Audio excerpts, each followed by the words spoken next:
Hi friends, ఈరోజు వచ్చేసి మన వీడియోలో అయితే మనం బ్లౌజ్ కటింగ్ ఎలా చేయాలో తెలుసుకుందాం.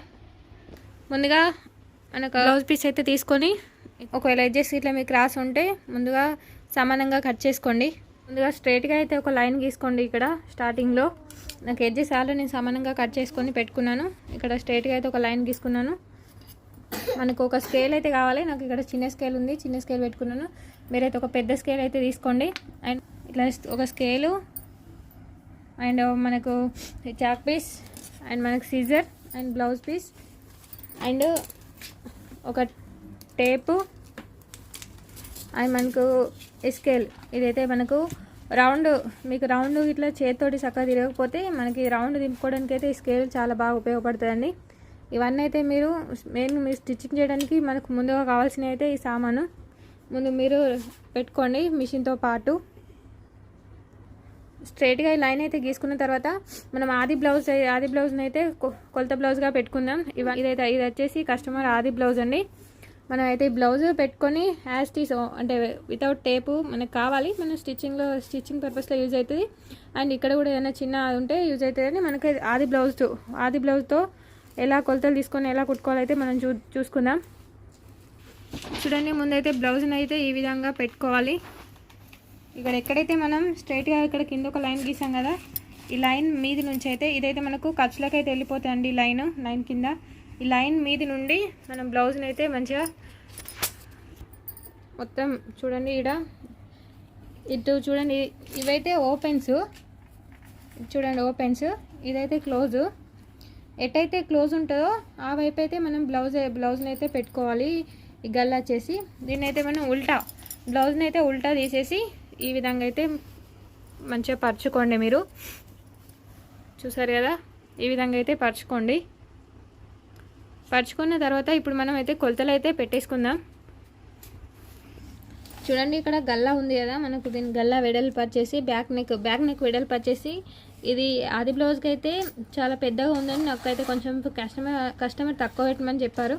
అందుకే నేనైతే ఇంత 2000 మందం అయితే దీన్ని తక్కువ పెట్టుకుంటున్నాను. బ్యాక్ నెక్ పొడవు అనేది మీకు యాస్టీ పెట్టమని చెప్తే మీరు ఎట్లా బిగినర్స్ ఫస్ట్ స్టార్టింగ్ మీ బ్లౌజే కుట్టుకుంటారు కాబట్టి మీకు ఇష్టం, ఎంత ఇష్టం మీకు ఇష్టం అంటే మీకు ఎలా అయితే నచ్చుతుందో ఎక్కువ అయితే ఎక్కువ, ఎలా అయితే నచ్చుతుందో ఎక్కువ అయితే ఎక్కువ, తక్కువ అయితే తక్కువ మీరైతే పెట్టేసుకోండి. తర్వాత నెక్స్ట్ వచ్చేసి ఇక్కడ కుట్టులో ఒక మార్కింగ్ అయితే ఇచ్చుకోండి. తర్వాత మనకు చూసారు కదా, ఇక్కడ మన ఖర్చుల కోసం అయితే ఒక 2 ఇంచెస్ అయితే ప్రతి బ్లౌజ్కి అయితే ఉంచుకోవాలి. చూడండి, వీడికెళ్ళి కుట్ల కాడికి వెళ్ళి ఒక 2 ఇంచెస్ అయితే నేను ఖర్చుల కోసం ఇక్కడ ఇస్తున్నాను. మార్కింగ్ ఇచ్చేసుకోండి ఇక్కడ ఒకటి. తర్వాత ఒక 1/2 ఇంచ్ అయితే మనం మధ్యలో మనం బ్యాక్ డాట్స్ వేస్తాం కదా, బ్యాక్ డాట్స్ కోసం అయితే ఇంకొక 1/2 ఇంచు పెట్టుకోండి. ఇక్కడ ఖర్చులకు 2 ఇంచెస్ అండ్ ఒక 1/2 ఇంచు అయితే బ్యాక్ డాట్స్ కోసం. ఇక్కడ వచ్చేసి మన నెక్ మన షోల్డరు ఇక్కడ ఎలా ఉందో చూడండి, సేమ్ ఇట్లానే ఉంది కదా, మీకు అర్థమయ్యేలా చెప్తాను నేను. చూడండి, ఇక్కడ షోల్డర్ నెక్ ఒకసారి మీకు డౌట్ ఉంటే ఇట్లానే వేసుకొని ఇక్కడైతే ఒక మార్క్ వేసుకోండి.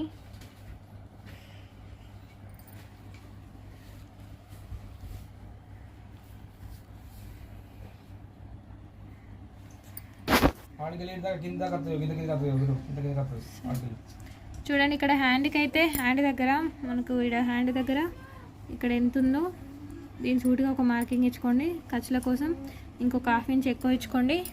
అండ్ ఇక్కడ చూసారు కదా, షోల్డర్ మార్కింగ్ వచ్చేసి ఇక్కడ లాస్ట్ ఇచ్చేసి దీని తర్వాత కుట్లకు ఒక చిన్న ఇటు సగం అండ్ ఇటు ఇంకొక 1/2 ఇంచ్ చేసుకోండి. టోటల్ మొత్తం ఇదైతే షోల్డర్ ఎక్కడికి ఉందో అక్కడికి ఒక మార్క్ ఇచ్చుకోండి. చూడండి, మీకు ఈ డాట్స్ అయితే కనిపిస్తున్నాయి కదా, ఇదైతే బ్యాక్ నెక్ పొడుగు అండ్ ఇవి మనకు సైడ్ ఖర్చులు. ఇదైతే హ్యాండ్ లూజుకు, ఇదైతే మొత్తం టోటల్ బ్లౌజ్ పొడుగు. ఈ మార్కింగ్స్ అన్నీ మనమైతే కలుపుకుందాం. చూడండి మార్కింగ్లు అన్నీ కలుపుకుంటూ అయితే మనకు ఈ విధంగా అయితే వస్తుంది. మొత్తం స్ట్రైట్గా అయితే స్కేల్ తోటి అయితే మార్కింగ్ చేసుకోండి. తర్వాత ఇప్పుడు మనం బ్యాక్ నెక్ డీప్ని షోల్డర్ మన ఈ ఆర్మ్ హోల్ వచ్చేసి రెండైతే మార్కింగ్ వేసుకుందాం. చూడండి మనకి ఇక్కడ ఎప్పుడైనా సరే ఆర్మ్ హోల్ అనేది మన ఆర్మ్ హోల్ అనేది ఇదైతే 36 బ్లౌజ్ ఫ్రెండ్స్. అయితే వేరే మన 40 ఎబో వాళ్ళకైతే మన ఆర్మ్ హోల్ అనేది 2 ఇంచెస్ వరకు పెట్టాలా. మిగతా వాళ్ళందరికీ 1.5 అండ్ ఇంకా ఒకవేళ 30 బిలో ఇంకా వాళ్ళకైతే 1.5 ఇంచుల ఆర్మ్ హోల్ ఇప్పుడు అయితే సరిపోతుంది. ఇది 36 కాబట్టి నేనైతే 1.5 ఇంచు 1.5 ఇంచులకైతే నేను ఆర్మ్ హోల్కు రౌండ్కి అయితే మార్కింగ్ వేస్తున్నాను. చూడండి ఈడికెళ్ళైతే ఈడికి కొలుచుకోండి. ఇట్లా 1.5 ఇంచ్ వేస్తే 1.5 ఇంచుకి అయితే 1.5 ఇంచ్ దగ్గర అయితే ఒక మార్కింగ్ అయితే చేసుకోండి. మనకి బ్యాక్ నెక్ డీప్ వచ్చేసి ఇక్కడ నుంచి ఈ మార్కింగ్ నుంచి హాఫ్ ఇంచుకు ఒక మార్కింగ్ చేసుకోండి. ఇక్కడికి వచ్చింది కదా, ఇక్కడ చేసేద్దాం మనం. ఇట్లా ఒక స్ట్రైట్గా ఒక లైన్ గీసుకుందాం. ఇక్కడ చూడండి ఇక్కడ స్ట్రైట్గా అండ్ ఇక్కడ హాఫ్ ఇంచు అండ్ ఇక్కడ 1.5 ఇంచుకి అయితే ఒక స్ట్రైట్గా ఈ సెంటర్ నుండి అయితే మనకి ఇడికి ఇక్కడ 1.5 ఇంచు ఇక్కడ హాఫ్ ఇంచుకి అయితే స్ట్రైట్గా ఒక లైన్ గీసుకున్నాం కదా. ఇప్పుడు ఇక్కడ నుంచి ఒక 2 ఇంచెస్ కిందికి ఒక మార్కింగ్ చేసుకొని అండ్ ఇక్కడ 2 ఇంచెస్ మనం ఖర్చులో ఉంచుకున్నాం కదా, ఇక్కడికి అండ్ ఇక్కడ ఒక 2 ఇంచెస్ ఈ మధ్యలో మనం దీనికి రౌండ్ అయితే తీయాలి. మీకు చేతితోటి వచ్చిందంటే ఇలా ఒక మార్కింగ్ ఇచ్చేసుకొని ఫస్ట్ ఇట్లా అయితే తీసుకోవచ్చు. మార్కింగ్ ఫస్ట్ రఫ్గా ఇట్లా ఇచ్చేసి తర్వాత మీరు దాన్ని మీదకి వెళ్ళి దాన్ని మంచిగా గీసుకొని కట్ చేసుకోవచ్చు. లేదు మీకు చేతితోటి మీకు రౌండ్ తిరుగుతలేదు అని మీరు అనుకుంటే మాత్రం మీరైతే ఒక స్కేలు ఉపయోగించి చూడండి దీన్ని మనం ఎట్లా అంటే అట్లా పెట్టుకుంటే ఇది వస్తుంది. ఇట్లా పెట్టుకొని వీడికెళ్ళి ఒక రౌండ్ అయితే ఇట్లా తీసుకోవచ్చు. ఓకే ఫ్రెండ్స్, నాకైతే చేతితోటి వస్తుంది కాబట్టి చేతితోటే ప్రాక్టీస్ చేసుకోండి. మీకు ఎంత వీలైతే అంత చేతితోటి ప్రాక్టీస్ చేసుకుంటే మంచిగా వస్తుంది. అదేవిధంగా ఇక్కడ కూడా రౌండ్ మార్కింగ్ అయితే చేసుకోండి. ఇక్కడ చూసారు కదా మనకు బ్యాక్ పార్ట్ మార్కింగ్స్ అయితే అయిపోయినాయి. మీకైతే అర్థమైందని అనుకుంటున్నాను నేను. ఇప్పుడు ఈ మార్కింగ్లు ఎట్లా ఉన్నాయో అలాగా మనం కట్ చేసుకుంటే సరిపోద్ది. చూసారుగా ఫ్రెండ్స్, బ్యాక్ పార్ట్ కటింగ్ అయితే అయిపోయింది.